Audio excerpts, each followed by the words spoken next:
नमस्कार दोस्तों, welcome back to your own channel Wealth Saga. आज है 22 फेब 2021। मार्केट में भीषण गिरावट। निफ्टी 50 करीब 300 पॉइंट के आसपास टूटा। अगर बात करें इंट्राडे की तो निफ्टी 50 में करीब 350 पॉइंट्स की इंट्राडे में गिरावट थी। ऑल्दो स्लाइट रिकवरी आई, लेकिन अगर बात करें तो 300 पॉइंट की गिरावट कोई कम गिरावट नहीं। अब आपके दिमाग में क्वेश्चन चल रहा होगा, क्या गिरावट और भी आ सकती है? उसको जानने से पहले समझते हैं मार्केट में क्या इंपॉर्टेंट रीजंस हैं जिसकी वजह से मार्केट में ये क्रैश दिखाई पड़ रहा है। So there are top 4 reasons, 4 बड़े कारण जिसकी वजह से मार्केट में आपको गिरावट दिखाई पड़ रही है। सबसे पहला और सबसे इंपॉर्टेंट है बॉन्ड यील्ड का बढ़ना। अगर आप बात करें इंडिया के जो बॉन्ड यील्ड है, बल्कि जो वर्ल्ड अक्रॉस ग्लोबली जो बॉन्ड यील्ड्स हैं वो ऑलमोस्ट 1 ईयर हाई पर चल रही हैं। इसका मतलब क्या है? अगर आपके सामने ये चार्ट जो मैंने ओपन कर रखा है, ये इंडिया का 10 ईयर बॉन्ड यील्ड को दर्शा रहा है, लेकिन इसमें 10 ईयर का डेटा नहीं है, मैंने सिर्फ 1 ईयर का डेटा निकाल के रखा है। तो आप देख सकते हैं इन द मंथ ऑफ अगस्त 2020 जिस लेवल पे बॉन्ड यील्ड थी, सिमिलर उसी लेवल पे बॉन्ड यील्ड इस समय आकर के खड़ी हो गई। What does this mean?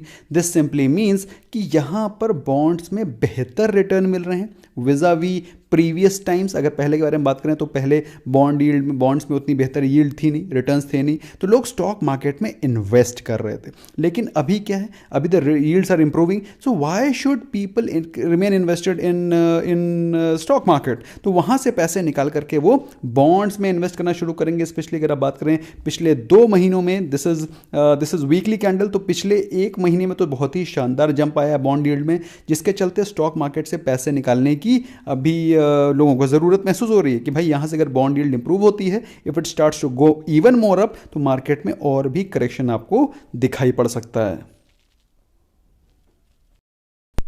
दोस्तों, दूसरा और सबसे प्रोमिनेंट रीजन जो कि मुझे दिखाई पड़ता है वो है मार्केट की प्रेजेंट वैल्यूएशन। अब स्टॉक मार्केट में इसमें लोग पैसा लगाने से इसलिए भी डर रहे हैं क्योंकि मार्केट की वैल्यूएशन इज, एक तो होता है लाइफ टाइम हाई, एक होता है बहुत ज़्यादा ओवर वैल्यूड और इन्फ्लेटेड। आप देख सकते हैं निफ्टी का जो प्राइस टू अर्निंग रेशियो है वो इस समय 41 के आसपास चल रहा है। 41 price to earning ratio Nifty 50 का, विच हैज़ नेवर बीन, जब वो ऑलमोस्ट अपने लाइफ टाइम हाई पर चलता था तो 26 to 28 ये होता है उसका प्राइस टू अर्निंग रेशियो। अब यहाँ पर ओवर वैल्यूएशन ज़्यादा हो गई है, जिसकी वजह से मार्केट में थोड़ा सा फ्रॉड हटना पड़ेगा, थोड़ी सी छटाई होनी पड़ेगी। अब वही छटाई होती हुई दिखाई पड़ रही है। तीसरी और एक और प्रोमिनेंट न्यूज़ है रिगार्डिंग लॉकडाउन। कोविड का जो इम्पैक्ट है वो अभी भी दिखाई पड़ रहा है, स्पेशली इन महाराष्ट्र। अगर बात करें महाराष्ट्र में स्टेट अथॉरिटीज़ ने अनाउंस किया है कि 1 वीक का लॉकडाउन होगा इन अमरावती डिस्ट्रिक्ट। अमरावती डिस्ट्रिक्ट में 1 हफ्ते का लॉकडाउन रखा जाएगा फ्रॉम 22 फेब। तो दोस्तों आज की तारीख से उसमें 1 हफ्ते का लॉकडाउन रखा जा रहा है। अभी यही क्वेश्चन लोगों के दिमाग में उठाता है कि भाई अगर अमरावती में रखा गया है तो किसी और डिस्ट्रिक्ट में रखा जा सकता है, हो सकता है मुंबई में आ जाए। तो इस प्रकार के जो स्पेकुलेशन है वो मार्केट में बने रहते हैं और मार्केट को थोड़ा सा थोड़ा वीक सेंटीमेंट प्रोवाइड करते हैं। अगर बात करें महाराष्ट्र की तो महाराष्ट्र में 6971 न्यू कोरोना वायरस केसेस आज के दिन रिपोर्ट हुए हैं। 7000 new corona virus cases in 1 day.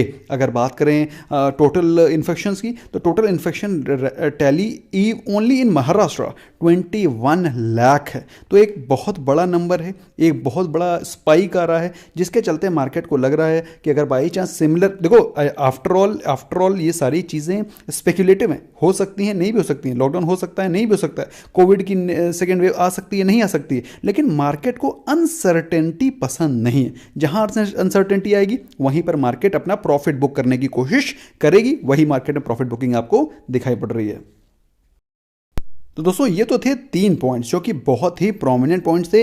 Last but not the list is India VIX. अगर आप बात करें इंडिया विक्स की तो इंडिया विक्स जिस प्राइस पे चल रहा है 25-26, ये देखा जाए तो अभी पिछले कुछ महीनों का टॉप है। इस लेवल पे निफ्टी का विक्स, इंडिया का विक्स कभी आया नहीं है पिछले 3-4 महीनों में।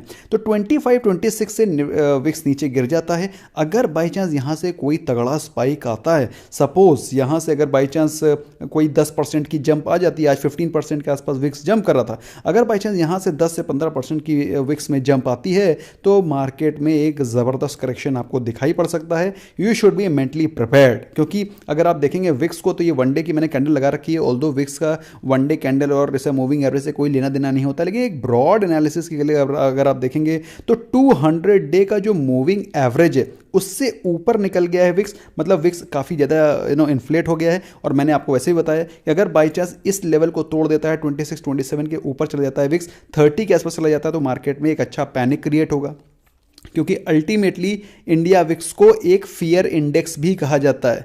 तो भाई वॉलेटिलिटी इंडेक्स के साथ साथ इसको फियर इंडेक्स भी कहते हैं। जैसे जैसे विक्स बढ़ता है वैसे वैसे निवेशक स्टॉक मार्केट से दूर हो जाते हैं, क्योंकि मार्केट में अनसर्टेनिटी ज़्यादा हो जाती है, वॉलेटिलिटी ज़्यादा हो जाती है, निवेशक अपने पैसे को निकाल लेते हैं, जिसकी वजह से मार्केट में एक डोमिनो इफेक्ट आता है और मार्केट में अच्छा करेक्शन आ जाता है। तो दोस्तों ये सारी इंपॉर्टेंट चीज़ें हैं, 4 इंपॉर्टेंट रीजंस जिसकी वजह से मार्केट गिरी है। बाकी स्टॉक स्पेसिफिक न्यूज़ के लिए दोस्तों मैं इवनिंग रैप लाऊंगा, उसमें आपको सारी इंपॉर्टेंट डिटेल्स आज मार्केट में क्या हुआ, स्टॉक स्पेसिफिक क्या न्यूज़ है, good news, bad news, Nifty का chart analysis and many more. So let's see in the evening wrap. फिलहाल के लिए दोस्तों ये 4 इंपॉर्टेंट पॉइंट्स हैं जिसको कि आपको नजर रखनी चाहिए। Bye bye for now.